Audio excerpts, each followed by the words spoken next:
paz, bom dia, que a graça de Deus seja sobre sua vida, que a paz de Cristo esteja sobre seu lar, sua casa, sua família. Seja muito bem-vindo, muito bem-vinda a este tempo devocional, tempo de oração, tempo de leitura bíblica, tempo de falar com Deus, nosso Senhor.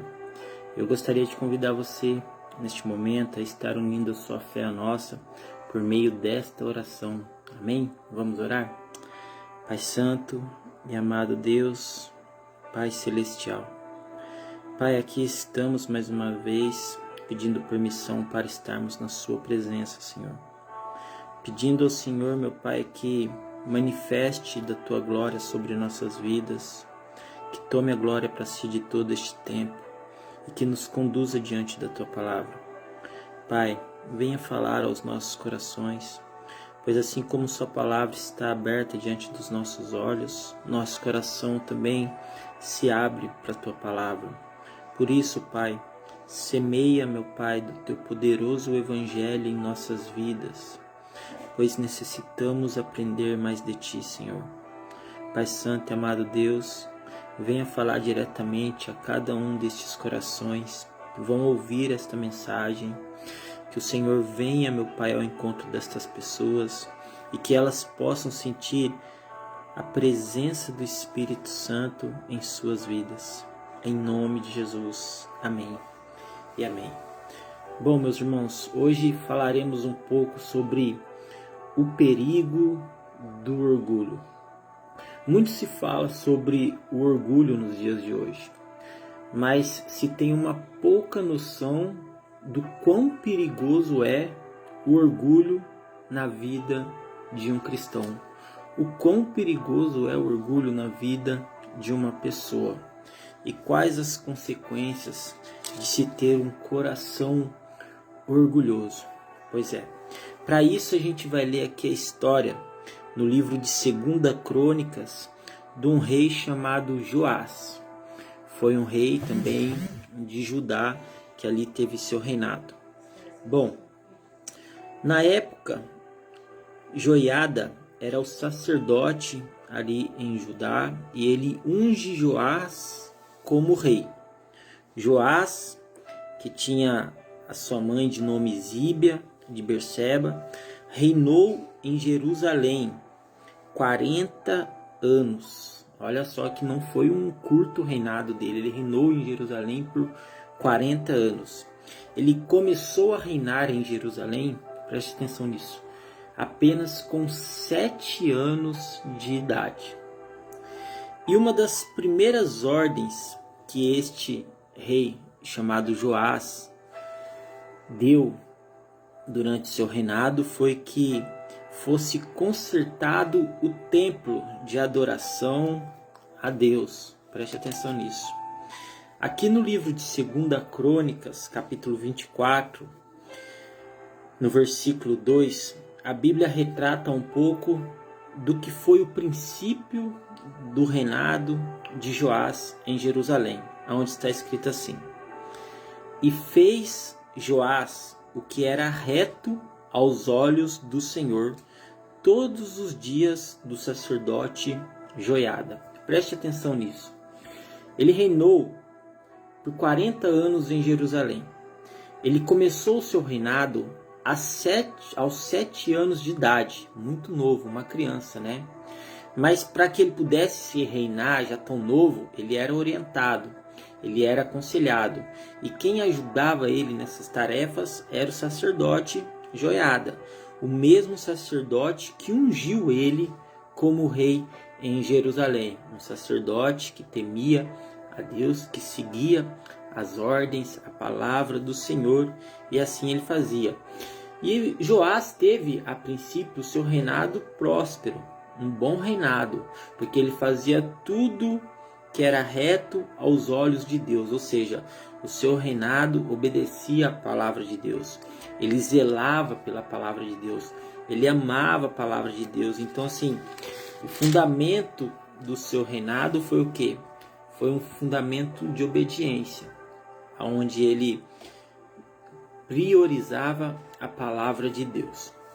E diante disso, o seu reinado se tornou um reinado próspero.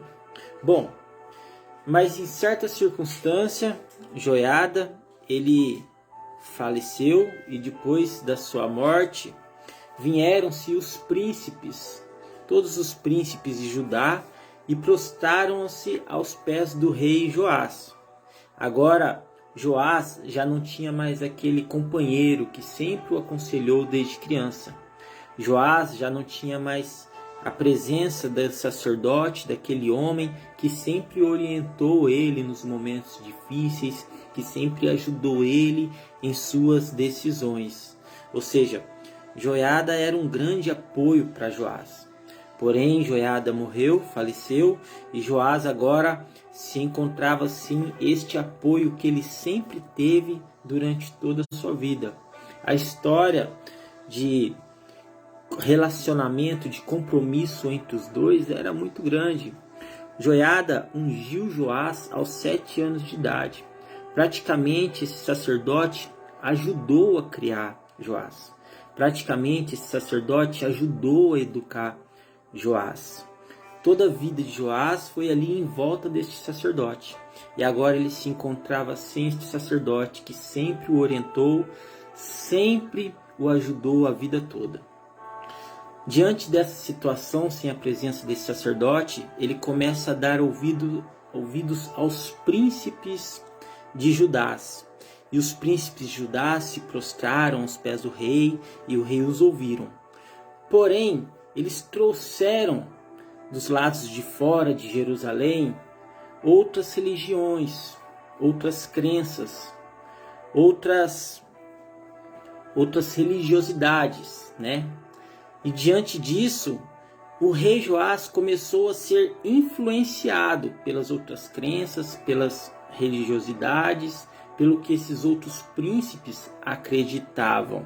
E estes príncipes já estavam há algum tempo longe do caminho de Deus e vivendo uma vida de idolatria. Diante disso, Joás se permitiu ser influenciado por outros pela idolatria e começou a se afastar da casa do Senhor. Preste atenção nisso, porque aos 7 anos de idade, Joás ele começa a reinar em Jerusalém. Seu reinado dura 40 anos. E uma das primeiras ordens que Joás dá, já tão novo, sobre Jerusalém é que o templo fosse restaurado. O templo de adoração, a casa do Senhor, fosse restaurado.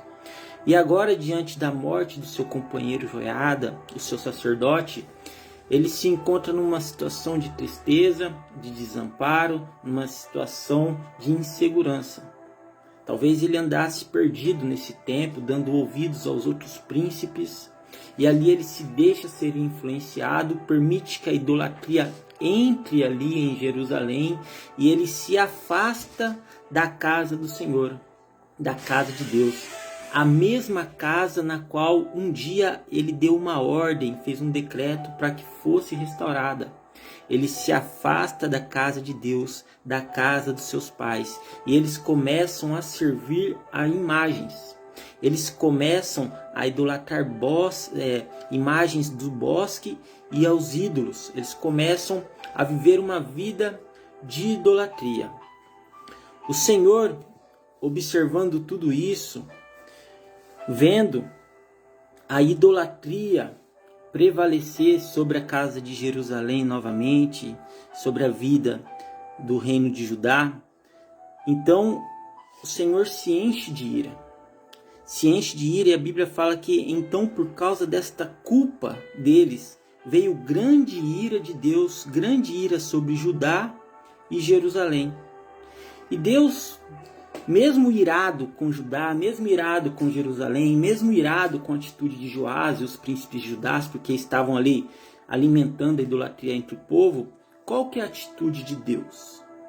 Preste atenção nisso, porque Deus, mesmo com ira, mesmo irado, ele não derrama fogo do céu, ele não acaba com tudo, não. A primeira atitude de Deus é uma atitude de compaixão, de misericórdia ainda. Porque está escrito aqui no versículo 19 do livro de 2 Crônicas: o Senhor, porém, envia profetas entre eles, para os reconduzir ao Senhor, os quais protestaram contra eles, mas eles não deram ouvidos. Preste atenção, Deus está ali irado com a atitude de Joás, dos príncipes de Judá, porque eles estão influenciando o povo a viver uma vida de idolatria e se afastar da casa do Senhor, a casa de Deus. Deus então ele toma uma atitude, ele começa a enviar profetas que vão lá denunciar o que está acontecendo, profetas que vão lá contestar o que está acontecendo. Preste atenção que os profetas não vão lá passar a mão na cabeça de ninguém.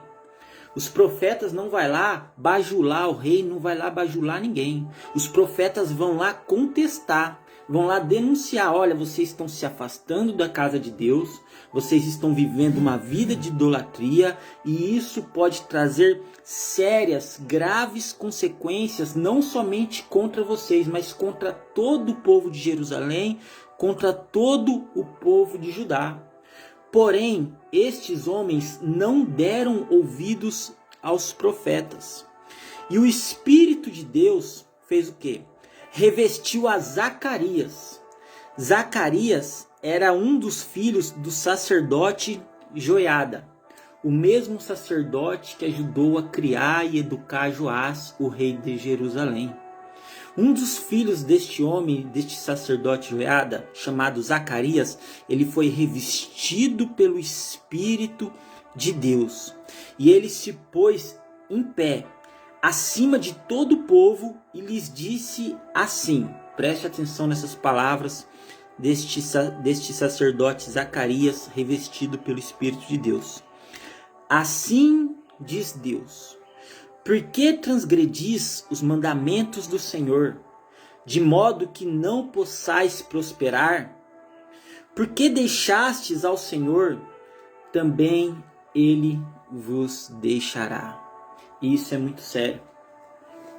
Preste atenção na atitude que Deus tomou diante do povo.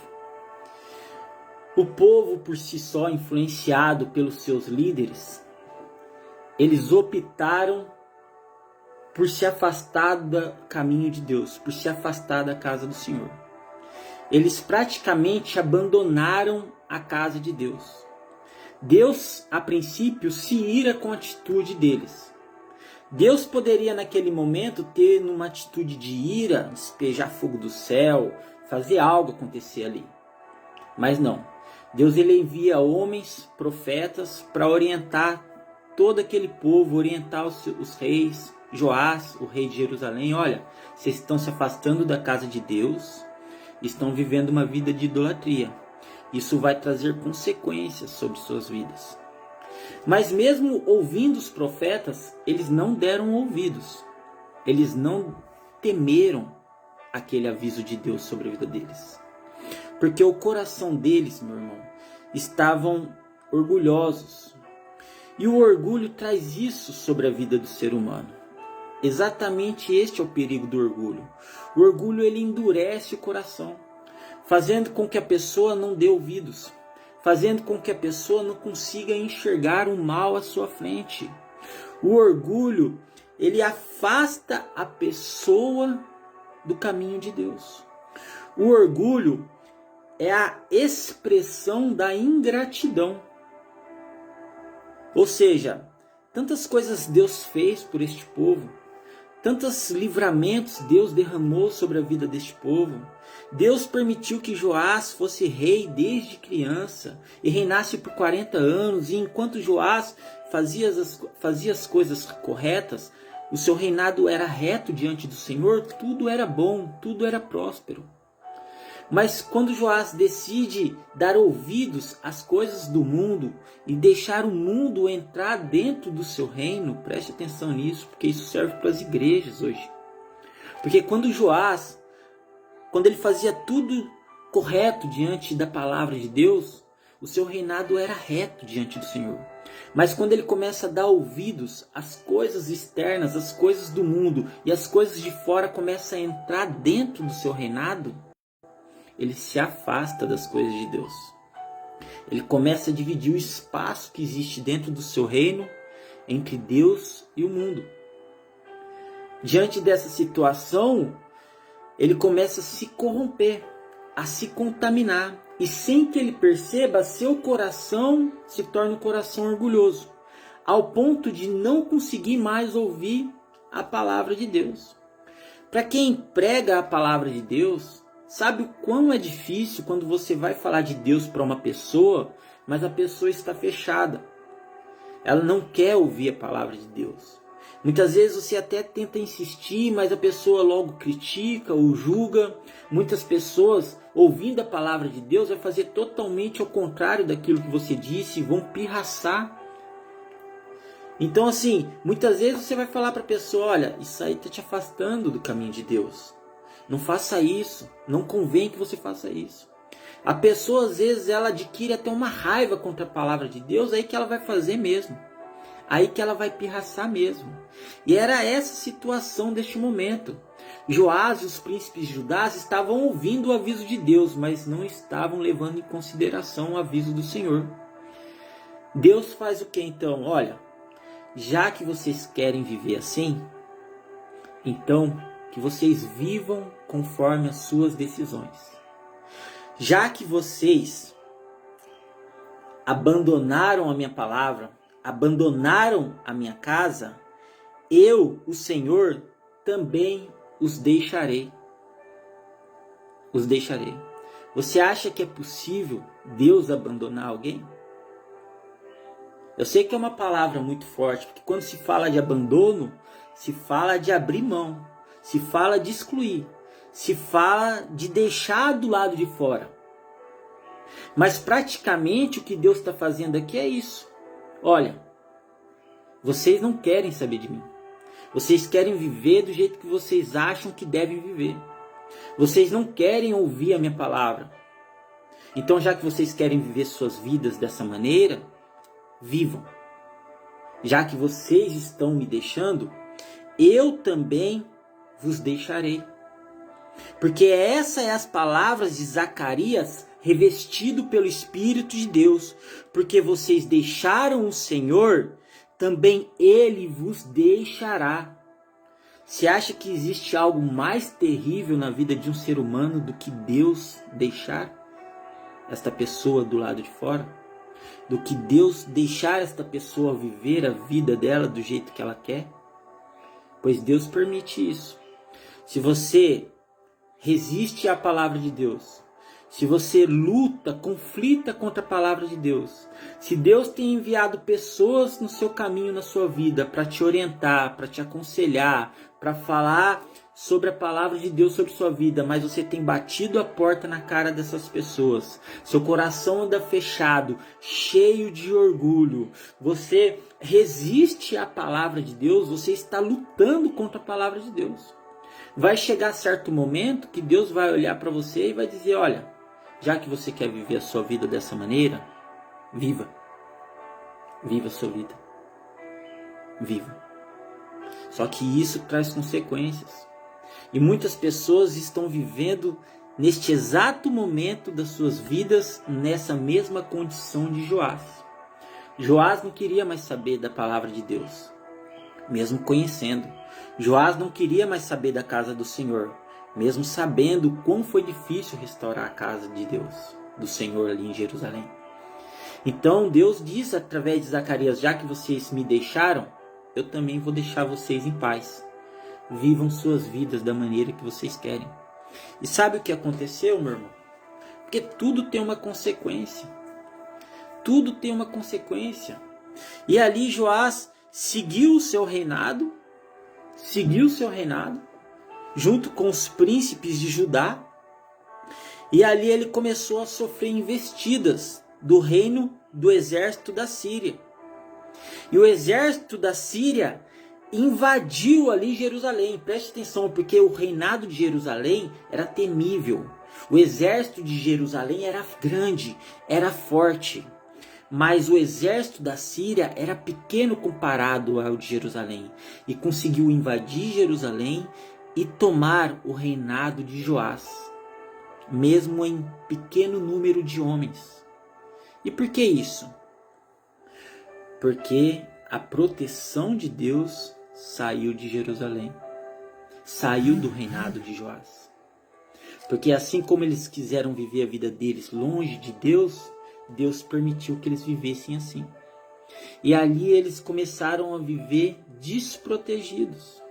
E é isso que acontece quando a gente se afasta de Deus. Ficamos desprotegidos.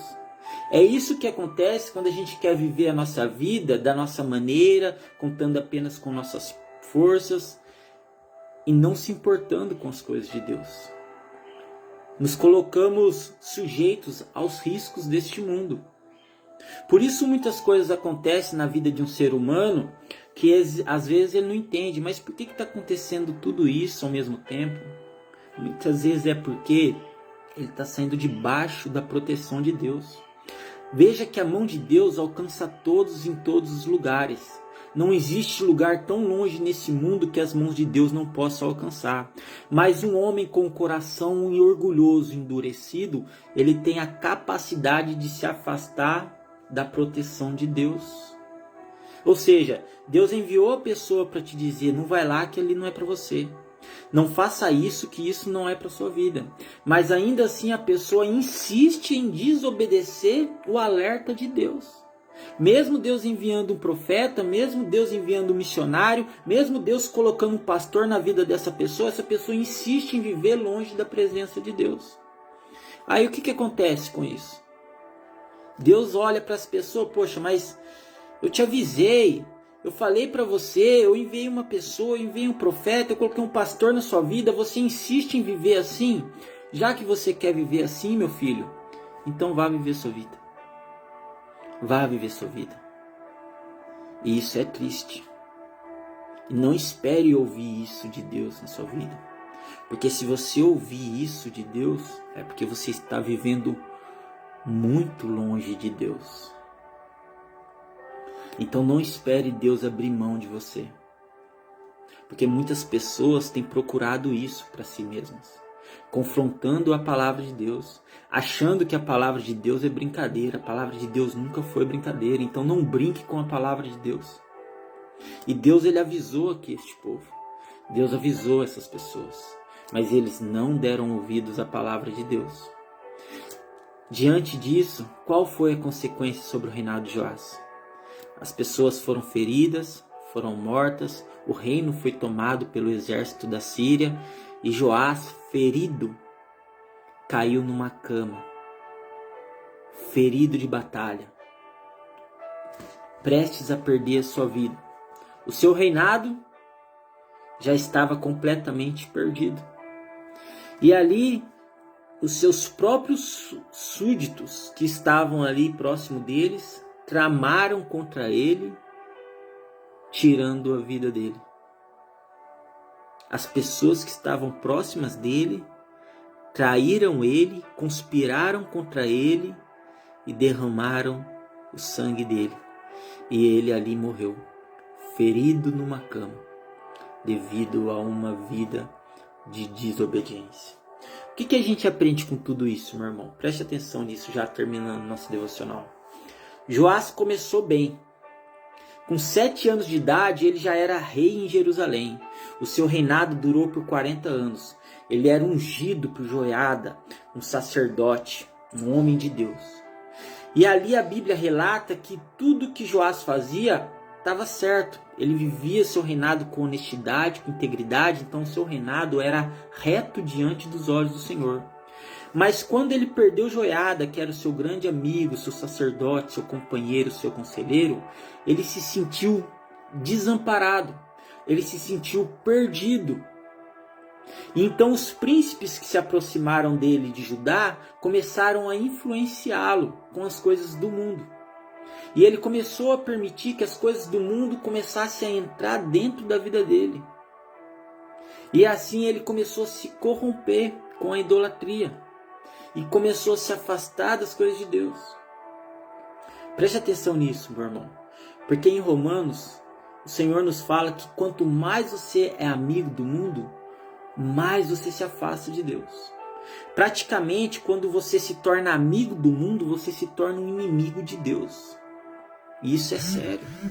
E foi exatamente isso que aconteceu com Joás. Sem que ele percebesse, ele já tinha se afastado da casa de Deus. As coisas do mundo já tinham envolvido sua vida. E ele já estava vivendo uma vida de idolatria.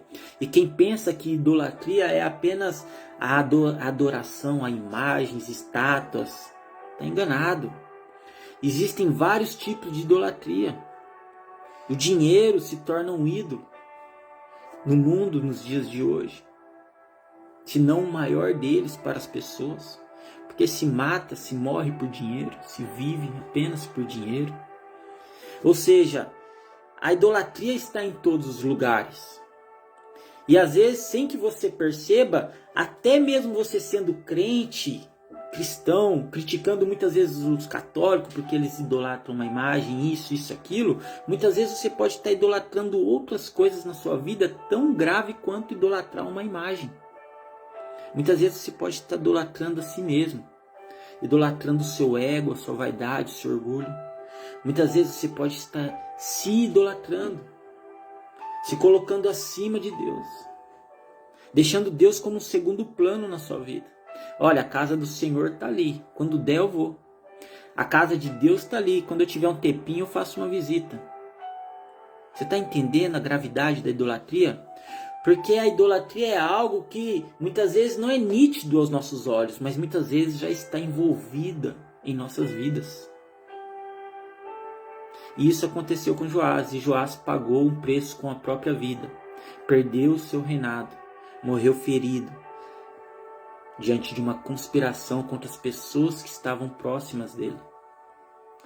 Ou seja, meu irmão, o orgulho é perigoso. E se seu coração chegou a este ponto de estar endurecido, é porque o orgulho já tomou conta dele. Então, só há uma maneira diante disso. Se arrependa e peça a Deus que quebrante o seu coração de uma vez por todas, para que você possa abandonar todo o orgulho, toda a vaidade que existe em sua vida. Porque enquanto você insistir em viver essa vida de orgulho, cada vez mais você vai se afastando da proteção de Deus. Cada vez mais você se coloca longe do caminho do Senhor. Não permita que o orgulho faça de você um refém. Não permita que o orgulho venha tomar as decisões de sua vida. Não viva uma vida de orgulho, porque aquele que vive com o coração orgulhoso não sabe perdoar, não sabe pedir perdão. Aquele que vive com o coração orgulhoso não sabe o que é generosidade, não sabe o que é fazer as pazes. Aquele que vive com o coração orgulhoso pensa apenas em si mesmo. Porque o orgulho dentro de um homem, ele vai gerar outros sentimentos. Vai gerar o egoísmo, vai gerar a vaidade, a ambição, a inveja. Tudo isso é desencadeado pelo próprio orgulho no coração do homem. Não há nada mais terrível dentro do coração do homem do que o próprio orgulho. O orgulho, meu irmão, fecha igrejas. Eu sei que é difícil ouvir isso, mas é verdade. Imagina um pastor com coração orgulhoso. Imagina membros com coração orgulhoso dentro de uma igreja. Sem conversarem, sem um suportar olhar para a cara do outro. Imagina um ambiente de trabalho. Você trabalhando com alguém com coração orgulhoso. Que só pensa em si mesmo. Que não está nem aí se você não dormiu bem. Se você não está passando bem aquele dia.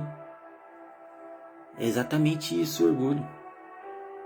O orgulho está em todas as áreas da sociedade, em todos os aspectos da vida. E se você não tomar cuidado, o orgulho pode entrar no seu coração sem que você perceba. Aí a hora que você se dá conta, você já está gritando, já está xingando, já está ofendendo, já está desejando mal, está pensando apenas em si mesmo. E isso não tem nada a ver com o Evangelho de Cristo. Em nenhum momento você vai ver Jesus dar algum sinal de orgulho dentro de si mesmo. Pelo contrário, Jesus o tempo todo combateu o orgulho no coração dos homens. Amém? Esta é a palavra de Deus sobre nossas vidas nesta manhã de hoje.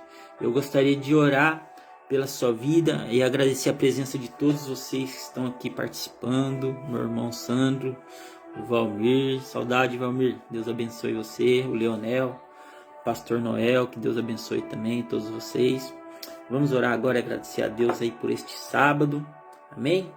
E que Deus venha quebrantar o nosso coração para que não haja orgulho dentro dele, tá bom? Vamos orar. Pai Santo e amado Deus, nós te louvamos, bendizemos teu santo nome e te agradecemos, Pai. Pai, o Senhor é quem sonda o nosso coração, o Senhor é quem esquadrinha nossos pensamentos. O Senhor sabe tudo o que sentimos, sabe tudo o que pensamos. Pai, se existe dentro de nós ainda orgulho, vaidade, pedimos ao Senhor que nos ajude, que nos dê força, para que não haja esse tipo de sentimento dentro de nós. Pai, muitas vezes somos falhos, sim, erramos e reconhecemos nossos erros e pedimos perdão por causa disso. Mas não desistimos de lutar, meu Pai.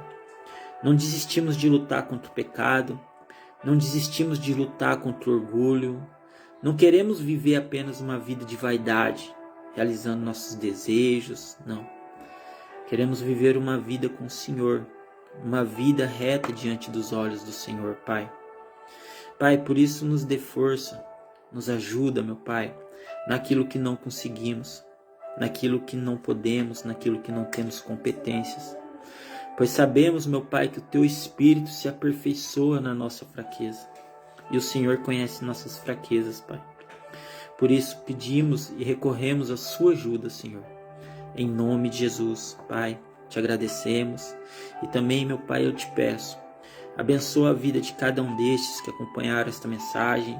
Abençoa o sábado deles, meu Pai. Pai, que eles possam, meu Pai, ter um final de semana abençoado na presença do Senhor. Que eles possam viver uma experiência com o Senhor ainda este final de semana. Em nome de Jesus, amém e amém. Que Deus te abençoe, que a paz do Senhor Jesus Cristo seja sobre sua vida.